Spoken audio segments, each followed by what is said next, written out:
इस संसार का निर्माण परमात्मा ने किया है। ये संसार माया के साथ त्रिगुणात्मक है। क्या है? माया के साथ त्रिगुणात्मक है। इसके अंदर तीन गुण वास करते हैं। इस संसार का अर्थ है भगवान की माया। इस शरीर का अर्थ है भगवान की माया। माया भगवान का ही स्वरूप है, उनकी कल्पना है, उनकी परछाई है। ये साकार रूप है। संसार उस भगवान का सगुण रूप है जिसमें माया है। तात्पर्य यह है कि ये जो संसार है माया के साथ ही बना हुआ है। ये भगवान की माया है, भगवान की कल्पना है। भगवान ने ही इस साकार रूप को, सगुण रूप को प्रकट किया है। इसको माया भी संसार का नाम दे दिया है कि ये माया भी संसार है। अब ये संसार जो त्रिगुणात्मक है, जिसका माया भी संसार नाम रख दिया है, ये दोनों प्रकार की उत्पत्तियां करता है। जन्म मरण की भी, जन्म की भी, मरण की भी, दुख की भी, सुख की भी, मोक्ष की भी, पतन की भी, भगवान को पाने की भी और भगवान से दूर हटने की भी। ऐसी माया है ये ऐसा संसार। इसमें सब कुछ है। इसमें तुम भगवान को पाना चाहो तो भगवान को भी पा सकते हो। इसमें तुम भगवान से दूर जाना चाहो तो दूर जा सकते हो। विकारों के साथ दूर चले जाओगे, भक्ति के साथ भगवान के पास पहुंच जाओगे। तो ये त्रिगुणात्मक माया भगवान को पाने में भी सहयोग देती है और जो ये विकार है ये भगवान से दूर भी ले जाते हैं। लेकिन ये सब कुछ भगवान नहीं है, ये माया है, ये संसार है, ये त्रिगुणात्मक संसार है। ये भगवान नहीं है। इसमें भगवान को पाया जा सकता है भक्ति के द्वारा, सतोगुण, माया के सतोगुण के द्वारा भगवान को पाया जा सकता है। ये भगवान नहीं है, ये तो संसार है, ये तो उनकी कल्पना है। ये जो शरीर है, जो ये शरीर में जीव है, ये भगवान नहीं है, ये तो भगवान की कल्पना है। ना तो जीव भगवान, ना तो जीव भगवान, ना ये संसार भगवान। हाँ, उसका स्वरूप है, उसकी कल्पना है, उसकी परछाई है, उसका स्वरूप है। इस माया का, इस त्रिगुणात्मक संसार का, इस शरीर का विग्रह का निर्माण उन्होंने ही किया है। माने कि अपनी माया का निर्माण उन्होंने ही किया है। ये मायावी शरीर है, ये मायावी जीव है। अब इस जीव की परीक्षा है। क्या? एक तरफ तो बुराई है, एक तरफ अच्छाई है, एक तरफ तो सतोगुण है, एक तरफ तमोगुण और रजोगुण है। अब बताओ किधर चलना है? भगवान की तरफ, भाव भक्ति की तरफ, विनम्र भाव की तरफ, सरलता की तरफ, शुद्धता की तरफ, सच्चाई की तरफ चलना होता है। कर्म प्रधान है इसमें, इस संसार में कर्म प्रधान है। कर्म के माध्यम से आदमी को जाना जाता है कि इसकी दिशा क्या है। कोई तो भक्ति की तरफ चलता है, संसार में जन्म लेकर के भक्ति की तरफ चलता है, भगवान प्राप्त होते हैं। माने कि सद्बुद्धि, शुद्ध विचार, शुद्ध धारणाएं, ये सब कुछ प्राप्त होते हैं। एक विकारों की तरफ चलता है, बुराइयों की तरफ चलता है, उसको कष्ट मिलते हैं, उसको दुख मिलते हैं, उसको अशांति मिलती है, उसका सब कुछ खो जाता है, पतन हो जाता है। तो उनके इस संसार के अंदर इन गुणों के, इस माया के अनुसार ही आदमी को भगवान मिलते हैं और माया के द्वारा ही कष्ट मिलते हैं। इस माया को प्रयोग करने का ढंग है। क्या है इस माया को? अब कोई तो इस माया को बस भोग की वस्तु समझता है, ऐसा आराम की वस्तु समझता है इस माया को, और कोई इसका साथ लेकर के, इसका आदर सत्कार करके भगवान तक पहुंच जाता है। ये परीक्षा है। तो इसके लिए मेरा यह कहना है कि स्वतंत्र रूप से नारी और धन का मर्यादा विहीन उपयोग मनुष्य को नरक की ओर धकेलता है। क्या? क्या बताया? इसके लिए मेरा यह कहना है कि स्वच्छंद रूप से नारी और धन का, दो चीज आई, नारी और धन, स्त्री को और लक्ष्मी को, धन को मर्यादा विहीन उपयोग मनुष्य को नरक की ओर धकेलता है। इसलिए नारी का और धन का कभी दुरुपयोग नहीं करना चाहिए, नहीं तो नरक की तरफ धकेलेगा।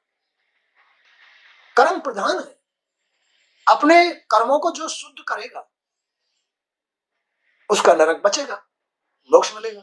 जो अपने कर्मों को गलत करेगा, चाहे धन हो, चाहे नारी हो, चाहे बच्चे हो, या परिवार हो, या घर हो, या कोई भी चीज हो, जो उसका दुरुपयोग करेगा नरक मिलेगा, वो कर्म उसको नरक की तरफ धकेलेंगे। जो अपने घर में, अपने परिवार में या अपने संसार में जो सत्वगुण को धारण करके शुद्ध मन से, शुद्ध बुद्धि से शुद्ध जीवन जीता है, उसको स्वर्ग मिल जाता है। और जो सत्वगुण को धारण करके भक्ति करता है उसको मोक्ष में मिल जाता है। गृहस्थी के मध्य इन दोनों का उपभोग बुरा नहीं है। किसका? नारी का और धन का गृहस्थी में उपयोग बुरा नहीं है, लेकिन इन्हें इस्तेमाल करने का ढंग, धन को और नारी को इस्तेमाल करने का ढंग आदमी को आना चाहिए। यह सकाम कर्म के अंतर्गत आता है, सकाम कर्म के। इनका उपयोग ठीक ठीक प्रकार से करना चाहिए। जो मनुष्य गृहस्थाश्रम में रहकर परमेश्वर की उपासना करते हुए इस भवसागर से पार उतरना चाहता है, उसे अपनी पत्नी और परिश्रम से उत्पन्न किए धन का साथ कदापि नहीं छोड़ना चाहिए। जिसने गृहस्थ धारण किया हुआ है उसको अपने धन का, अपनी पत्नी का साथ कभी नहीं छोड़ना चाहिए। क्यों? ये गृहस्थ जीवन में अधर्म नहीं, धर्म है। अपितु पति पत्नी मिलकर इस धन से अपनी आवश्यकताओं की पूर्ति करते हुए अतिरिक्त धन से लोक कल्याण तथा धर्म परायण का कार्य भी करें। कभी तीर्थ जाएं, कभी हवन कराएं, कभी प्याऊ लगवाएं, कभी भंडारा कराएं। तो अपने गृहस्थ की पूर्ति करते हुए जो शेष धन बचता है उससे आदमी को धर्म कमाना चाहिए, उससे धर्म कमाना चाहिए। गृहस्थ जीवन में पाप की कमाई की कदापि इच्छा ना करें। गृहस्थ जीवन में जो पाप की कमाइयां हैं, किसी के साथ छल करके पैसा कमा लेना, किसी की संपत्ति को हड़प लेना, या और बहुत से दूषित कर्म है, गृहस्थ जीवन में पाप की कमाई की कदापि इच्छा ना करें। जितना हो सके देव कर्म, पितृकर्म, श्री हरि की पूजा, साधुओं और निर्धनों की सेवा करके अपना हित संधान करे। गृहस्थ जीवन का यह नियम है। क्या है गृहस्थ जीवन का नियम? अपने परिश्रम से स्त्री पुरुष दोनों मिलकर के धन कमाए, लेकिन उसका सदुपयोग करें। अपने परिवार में, अपने परिवार के जो साधन हैं उनकी पूर्ति करें, और जो शेष बचे उसे भूखे प्यासे लोगों में या इससे और बढ़ के कार्य कर सकते हो, परमार्थ कर सकते हो, परोपकार कर सकते हो, तीर्थ कर सकते हो, या मतलब जो है प्याऊ आदि, पोखर आदि पशु पक्षियों के लिए जल का निर्माण करा सकते हो। ये गृहस्थ जीवन का धर्म है, गृहस्थियों का धर्म है। जितना हो सके देव कर्म करना चाहिए, पितृ कर्म करना चाहिए, श्री हरि की पूजा करनी चाहिए, साधुओं और निर्धनों की सेवा भी करनी चाहिए, साधु और निर्धनों की सेवा भी करनी चाहिए। इससे अपना हित संधान होता है, अपना हित, इसमें अपना हित होता है, आदमी का अपना हित होता है। कभी भी साधुओं का, पितरों का, बड़ों का, भगवान का कभी अनादर नहीं करना चाहिए। इनको साथ लेके चलो तो कभी कोई कष्ट नहीं आएगा, जीवन जीने में आनंद आएगा। अब कष्ट कब आते हैं?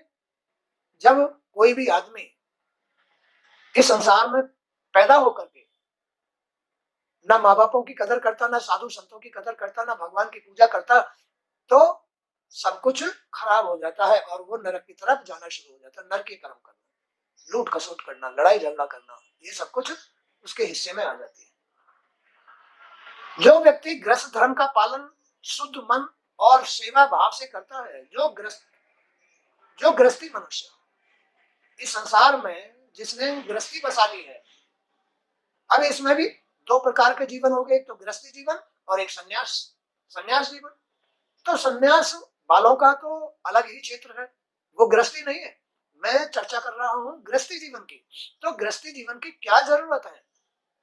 अपने पितरों की सेवा करना, भगवान की पूजा करना, साधुओं की सेवा करना, अपने माँ बाप की सेवा करना, ये गृहस्थ जीवन के नियम है।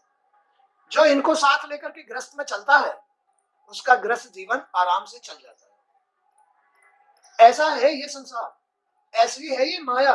माया भी बुरी नहीं है, माया के अंदर दोनों ही रूप है। ये उधेड़ भी देती है और बड़ा साथ भी देती है, दोनों ही चीज है। माया सतोगुण में तो साथ देती है और तमोगुण में पतन को पहुंचा देती है। इसलिए मनुष्य को धर्म के साथ इस संसार में जीना चाहिए। धर्म के विपरीत जीता है, अधर्म में जीता है, तो ये माया साथ नहीं देगी। और माया का मैंने तुम्हें उपयोग बता दिया कि माया का अपने घर गृहस्थी में उपयोग उनके जो संसाधन है गृहस्थ के, उनकी पूर्ति करना। कभी भेदभाव से नहीं चलना, चाहे स्त्री हो या पुरुष। अगर कोई भी भेदभाव से चलेगा घर बिगड़ जाएगा, आनंद खत्म हो जाएगा, टेंशन चिंता शुरू हो जाएगी भेद डालते ही। इसलिए स्त्री को भी पुरुष को भी आपस में प्रेम के साथ में धर्म कर्म करने चाहिए। बोलो करने चाहिए। स्त्री हो या पुरुष, उन दोनों को बगैर भेदभाव के अगर भेदभाव डाल दिया तो धर्म चला जाएगा। भेदभाव हटा करके प्रेम के साथ में स्त्री पुरुष को अपने परिश्रम से अपना परिवार चलाना चाहिए, तो आनंद आता है, तब आनंद आएगा। जो व्यक्ति गृहस्थ धर्म का पालन शुद्ध मन और सेवा भाव से करता है और निष्काम भाव से परमात्मा का ध्यान करता है, निस्वार्थ भाव से परमात्मा का ध्यान करता है। गृहस्थी में परमात्मा का ध्यान बहुत जरूरी है, उसका नाम बहुत जरूरी है, उसकी सेवा बहुत जरूरी है। तो इन सेवा भाव से आदमी का मन बुद्धि धर्म में रहता है। अब देखो यहाँ कितनी बातें बतलाई है धर्म की बात की। धर्म इस संसार में धर्म कैसे आता है? सेवा भाव से। अपने पितरों की सेवा, साधुओं की सेवा, अपने माता पिता की सेवा, भगवान की सेवा से धर्म उपस्थित होता है। मन और बुद्धि शुद्ध रहती है, इनकी शुद्धि ही धर्म कहलाती है, यही धर्म कहलाती है। तो वह मृत्यु के उपरांत देवयान या अथवा सूर्य मार्ग से वैकुंठ धाम चला जाता है, वैकुंठ धाम चला जाता है।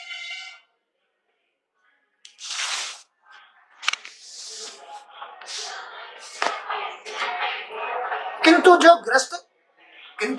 जो गृहस्थी लोग अज्ञानी हैं, जो अपने माता पिता पितृदेव या साधु संतों की सेवा नहीं करते, बल्कि उनको और बुरा भला कहते हैं, कष्ट देते हैं, वे न तो पितरों की पूजा करते हैं और न देव उपासना ही करते हैं। उनका सारा समय अपना स्वार्थ सिद्धि करते हुए अपने परिवार को पालने और इंद्रियों के सुख उपभोग में ही व्यतीत होता रहता है। उनको आनंद की प्राप्ति नहीं होती है, जो अज्ञानी पुरुष होते हैं। ऐसा मायावी संसार है ये, इसमें मोक्ष भी है, इसमें नरक भी है, इसमें स्वर्ग भी है, इसमें पतन भी है, लेकिन सबके नियम धर्म है। इसमें गृहस्थ जीवन भी है, इसमें संन्यास जीवन भी है, लेकिन किसका क्या धर्म है? गृहस्थ जीवन का क्या धर्म है, संन्यास जीवन का क्या धर्म है, या गृहस्थ जीवन में आनंद पूर्वक किसका चलता है? जो अपने बुजुर्ग, अपने पितृ, अपने भगवान की उपासना करता है, शतोगुण धारण करता है, उसके गृहस्थ तो आराम से चलते हैं। और जो भेदभाव डाल के रहते हैं उनका गृहस्थ बिगड़ना शुरू हो जाता है और अधर्म आ जाता है। घर के अंदर अधर्म आ जाता है। अब कहीं ना कहीं भाई अधर्म की उत्पत्ति भी तो कहीं ना कहीं से होती है, उसका भी तो कोई बीज होता है। अधर्म की उत्पत्ति हमेशा भेदभाव से आती है, भेदभाव से। अब स्त्री में भेदभाव कहां से आता है? पुरुष से आता है। और पुरुष में भेदभाव कहां से आता है? स्त्री से आता है। तो एक दूसरे के साथ भेदभाव पैदा करने से अधर्म की उत्पत्ति होती है, अधर्म की, कष्टों की उत्पत्ति होती है। प्रेम भाव से धर्म की उत्पत्ति होती है और आनंद की भी उत्पत्ति होती है, प्रेम भाव से। अधर्म से कष्टों की, दुखों की उत्पत्ति होती है। तो ये ग्रस्त जीवन को जीने के ढंग हैं इस संसार में। तो ऐसे लोग जो अज्ञानी होते हैं, ग्रस्त जीवन में होते हैं और अज्ञानी होते हैं, वे न तो अपने बुजुर्गों की सेवा करते हैं, अज्ञानी लोग, उनको ज्ञान ही नहीं होता, जीवन जीने का ज्ञान नहीं होता, इसलिए वो कष्ट भोगते हैं। तो जो अज्ञानी पुरुष ग्रस्ती होते हैं, वे ना तो अपने पितरों की पूजा करते, ना देवताओं की पूजा करते, ना उनको भोग सामग्री देते, तो उनके ग्रस्त में दुख पैदा होते हैं। जो अपने पूर्वजों को, अपने बड़ों को सेवा नहीं देते हैं, देवताओं को सेवा नहीं देते हैं, उनके घर में कष्ट ही रहता है, दुख ही रहता है, अशांति ही रहती है। इसलिए ग्रस्त में सुख भोगने के लिए, आनंद भोगने के लिए, अपने ग्रस्त को सही पार लगाने के लिए देव उपासना और पितृ उपासना और अपने बड़ों बूढ़ों की सेवा करना जरूरी होती है। और जो नहीं करते अज्ञानी पुरुष, वो अपना जीवन वैसे ही दुख के साथ व्यतीत करते हैं। वे ये नहीं जान पाते कि श्री हरि की पूजा किए बिना सुख प्राप्त नहीं होता। वे अज्ञानी पुरुष इस बात को नहीं समझते कि भगवान की पूजा किए बगैर सुख प्राप्त नहीं होगा। उसके जीवन में जब तक सुख नहीं आएगा, जब तक वो श्री हरि की सेवा या पूजा नहीं करेगा, भक्ति नहीं करेगा, तब तक उसको सुख नहीं आएगा, कष्ट ही उसका पीछा करते रहेंगे। बोलो बात सही है? तो ऐसे लोग मृत्यु के बाद चंद्रमंडल के मार्ग से होकर पितृलोक को जाते हैं। हाँ, वे अपने अहंकार के वशीभूत होकर सभी कर्मों को अपने द्वारा ये संपूर्ण हुआ मानते हैं। उनके अंदर मैं आ जाती है, भगवान नहीं रहते, उसके अंदर इतना ज्ञान नहीं रहता है, इतनी अच्छाई, इतना धर्म नहीं रहता है कि जो कुछ कर रहे हैं वो भगवान कर रहे हैं, उसमें मैं आ जाती है। ऐसे आदमी में जो अज्ञानी लोग होते हैं, अज्ञानी लोगों में मैं जो होती है, ये मैं ही उसको नरक तक पहुंचाती है और भगवान को भूल जाता है। भगवान को भूला नहीं और वो नरकगामी बना नहीं। तो ऐसे लोग मृत्यु के बाद चंद्रमंडल के मार्ग से होकर पितृलोक को जाते हैं और कुछ दिन वहां ठहरकर फिर संसार में जन्म लेने चले जाते हैं। बस उनके वहां थोड़े से पुण्य जो बन जाते हैं, संसार में गृहस्थी में रह करके अपने सुख भोग करके फिर यहाँ जन्म लेते हैं तथा अपने कर्मों के फल भोगते रहते हैं, अपने कर्मों के फल भोगते रहते हैं। ऐसा है ये सांसारिक जीवन, ऐसा है ये गृहस्थी जीवन, ऐसी है भगवान की माया। इस माया से मुक्त तो श्री हरि की सेवा करने से, श्री हरि की पूजा करने से ही इस माया से मुक्त हुआ जा सकता है। इस संसार में, इस ग्रस्त जीवन में बगैर उनकी पूजा के, बगैर भक्ति के आदमी पार ही नहीं हो सकता। ये ऐसी माया है। माते जब तक मनुष्य इंद्रियों का सुख नहीं छोड़ता, क्या कह रहे हैं? जब तक मनुष्य इंद्रियों का सुख नहीं छोड़ता है, तब तक उसका शरीर विषय वासनाओं में ही लगा रहता है, तब तक उसका मन विषय वासनाओं में ही लगा रहता है, तब तक वो जीव, उसका जीव विषय वासनाओं में ही लिप्त रहता है और अहंकारी बन जाता है। अहंकारी मैं बदला रहेगा। जब तक मनुष्य इंद्रियों का सुख नहीं छोड़ता, तब तक उसका शरीर विषय विकारों में ही लिप्त रहता है, जीवन मृत्यु के चक्र में फंसा हुआ घूमता रहता है। परंतु जो व्यक्ति पूर्ण तथा निष्काम भाव, भक्ति भाव से श्री हरि की पूजा करता है और अपने सभी सांसारिक कार्यों को करते हुए अपने सभी कर्मों को श्री हरि को समर्पित करके जन्म से मृत्यु तक का अपना समय व्यतीत करता है, वह व्यक्ति सीधा वैकुंठ जाता है। कहाँ जाता है? वैकुंठ जाता है। कौन जाता है वैकुंठ? जो इस गृहस्थ जीवन में श्री हरि की सेवा करता है, अपने पितरों की सेवा करता है, देवताओं के साधु संतों की सेवा करता है, अपने परिवार की सेवा करता है, अपने माता पिताओं की सेवा करता है, गुरुओं की सेवा करता है, वो सीधा वैकुंठ जाता है। जाएगा? जाएगा नहीं जाएगा? और जो इनकी सेवा नहीं करता है, इनके विपरीत रहता है, माया के तमोगुण में रहता है, वो कहाँ जाएगा? नरक में जाएगा। तो मुक्ति प्राप्त करके वह सभी प्रकार के आवागमन चक्र से छूट जाता है। तो ये मौका है इस संसार में, इस मायावी संसार में सतोगुणी माया का साथ लेकर के भाव भक्ति, भगवान श्री हरि की भाव भक्ति करनी चाहिए। अपने हाथों से कुछ दान पुण्य भी करना चाहिए, अपने तीर्थ भी करने चाहिए, अपनी गृहस्थी को भी चलाना चाहिए। हमेशा प्रेम भाव से रहना चाहिए, अपने पितृ पूर्वजों की सेवा करनी, देवताओं की सेवा करनी चाहिए। तो आदमी सुख भोगता है, तब आदमी को आनंद भी मिलता है, तो वो मोक्ष भी जाता है और मुक्ति प्राप्त करके वो सभी प्रकार के आवागमन चक्र से छूट जाता है। वह फिर कभी इस संसार में दुख भोगने के लिए नहीं आता है। इस संसार में तो दुख ही दुख है, कष्ट ही कष्ट है। क्यों? क्योंकि वो भगवान श्री हरि की सेवा नहीं करता, बल्कि विकारों में ज्यादा रम जाता है। और इस संसार में तो सभी कुछ है, आनंद भी है और कष्ट भी है। बोलो है नहीं है? इसमें सब कुछ है। ये ऐसा संसार भगवान ने बनाया है, इसमें सुख भी है, दुख भी है, इसमें उन्नति भी है और गिरावट भी है, इसमें निरोगता भी है, संपन्नता भी है, सुख भी है, सब कुछ है। आदमी सेवा भाव भी कर सकता है और नहीं भी कर सकता, दोनों ही बातें हैं। तो जो भगवान की सेवा भाव से, जिनके अंदर सेवा भाव है, जिनके अंदर सेवा भाव है, वो निश्चय ही मुक्त होते हैं और आवागमन के चक्र से छूट जाते हैं।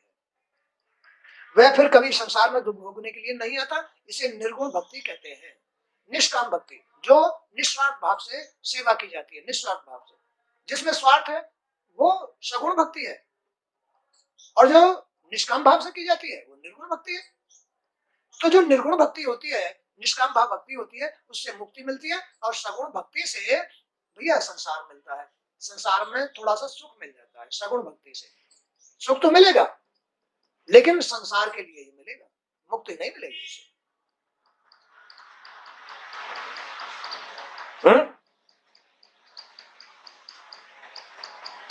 तो श्री हरि के चरणों में जिसकी भक्ति है, प्रीत है, सेवा भाव है, उसे संसार से विरक्ति ही समझना चाहिए।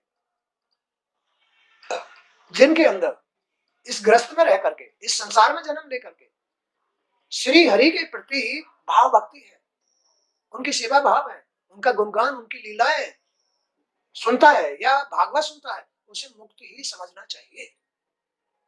जिनको भागवत सुनने का चस्का लग गया है, जिन्हें भागवत सुनना अच्छा लगता है, उनको तो मुक्त ही समझना चाहिए।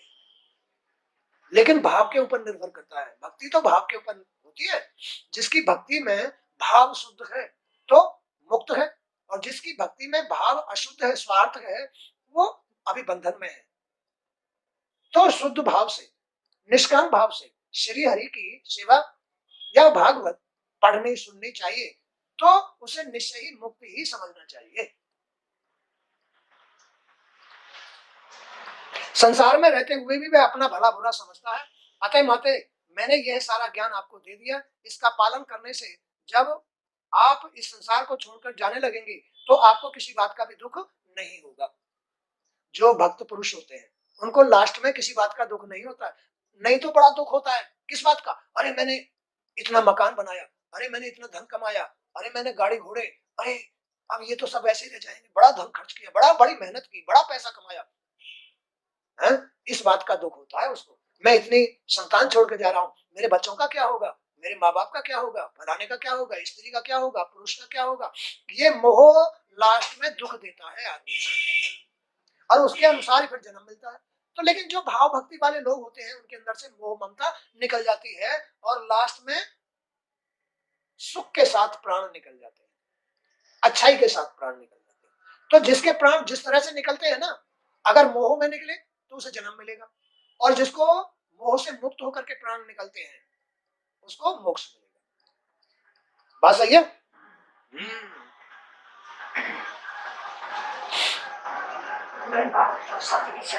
हाँ, हे माते, मेरा आपसे बस एक ही निवेदन है कि इस ज्ञान को किसी दुष्ट आदमी, दुर्विनीत, घमंडी, दुराचारी, अहंकारी और स्वार्थी तथा भोगी व्यक्ति को नहीं सुनाना चाहिए, जैसे हमारा है।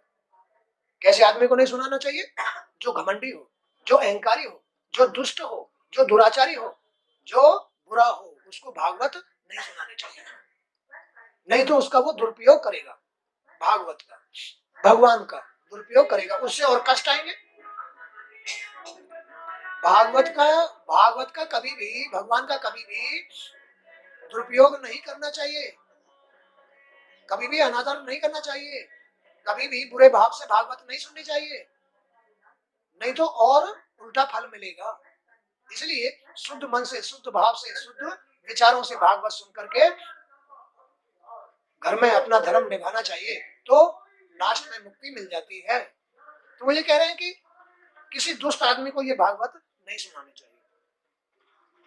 किंतु जो अत्यंत श्रद्धालु है, भक्त है, विनयी है, प्रेमी है, दूसरों के प्रति द्वेष या ईर्ष्या भाव नहीं रखता है, विषय वासना से आसक्त नहीं रहता है, विषय वासनाओं में अनासक्त है, शुद्ध हृदय वाला है, उन्हें यह ज्ञान अवश्य देना चाहिए।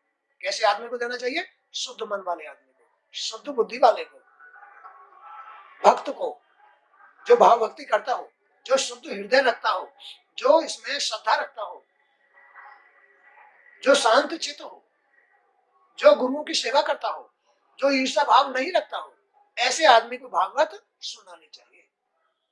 अच्छे आदमी को भागवत सुनानी चाहिए, बुरे आदमी को भागवत कभी भी नहीं सुनानी चाहिए। गुरु सेवा करता हो, ईर्ष्या न रखता हो, शुद्ध चित्त वाला हो, शांत मन वाला हो, संतोषी हो, भाव भक्ति वाला हो, ऐसे आदमी को भागवत सुनानी चाहिए। तो निश्चय ही सुनाने वाले को और सुनने वाले को मोक्ष प्राप्त होता है। बोलो क्या होता है? निश्चय ही सुनने और सुनाने वाले को मोक्ष प्राप्त होता है, और श्री हरि का परम पद प्राप्त हो जाता है, मोक्ष वैकुंठ प्राप्त हो जाता है। तो आज का सत्संग भी यहीं तक। जय श्री कृष्ण। गुरुदेव वासुदेव आपकी जय। पार ब्रह्म परमेश्वर आपकी जय।